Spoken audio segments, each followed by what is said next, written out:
Welcome to Monster Lighting Tactics. I'm your photographer and host, David Griffin, but you can call me the Prince of Cheap. In this short clip, I'll be showing you how to create high-impact headshots using continuous lights mixed with daylight. So here's the setup. As you can see, I'll be using two powered light sources. The other sources will be natural light and reflected natural light. So let's see it in action. Let's see what you can learn in about 4 minutes. Good, perfect. As you can see from the left side, there's an edge light lighting the edge of his head. That same edge light is actually a large 40-inch softbox from Go Inc., otherwise known as Brightech. It's a continuous light source. Always on, always ready. You're going to notice on the right side of his head, camera right, or right that is, you're going to see a small point light source. Gently, let me rephrase that, giving him a strong, hard light on that side of his head. That light's actually really setting him off and separating him from the background. A word on the posing. In order to make sure a male looks aggressive and looks strong, I lean him in towards the camera, bring one shoulder down, one shoulder up, turn his head square up with the shoulders, and lean him in. Just lean him in, jam him right into the camera. On the equipment side, as far as the camera and lens I used, a Sony Alpha A700, a Sigma 24 to 70 f2.8 lens, about a $400 lens. I photographed it using ISO 100, a shutter speed of a 60th of a second, an f-stop of f2.8. Good. Turn that shoulder, this shoulder. That good. Good right there. Chin down. As you've already seen, underneath the gentleman, I'm going to have a 42-inch eBay reflector, disc reflector underneath it. This little disc reflector is very, very useful. In this case, I'm using it to scoop up the light that's being flooded in from my open, southern-facing little barn garage door studio.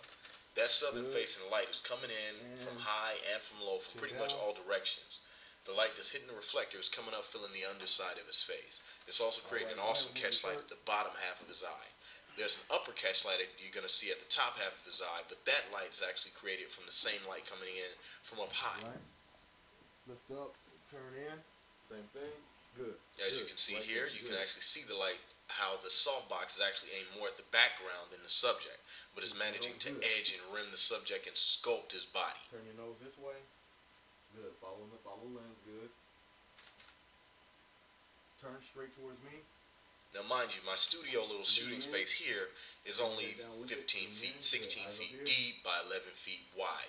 Not big at all, but it's how you use the space. Give me a different expression. And by the way, rule breaker number 2, the studio is actually all white. I've thrown up a little bit of gray fabric to kind of hold down some of the light reflectivity, but it doesn't help much. But actually, I found a way to use it to my advantage. Right there. Lay your head over toward the side towards me. Good. Just like that. Now lean forward towards me. A little bit more because I need that back shoulder to come up some. Right there. Good. There you can see the placement of the reflector and how the light is flooding in and hitting it and coming up into his face. You can actually even see the rim edging of the other light, the 40-inch softbox on the side of it. That's good. Stay right there. Stay right there. Then you chin down a little bit. Zoom in on his eyes one more time. This is the same principle if you were to go out and photograph doing a headshot session where you make soft light from above and maybe put a catch light underneath.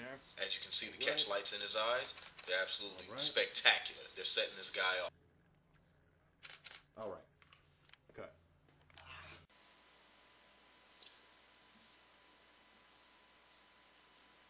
And there's your setup. A word on the post-processing. The only thing I've really done is done a little contrast, sharpening, little adjustments here and there, a little bit of skin cleaning.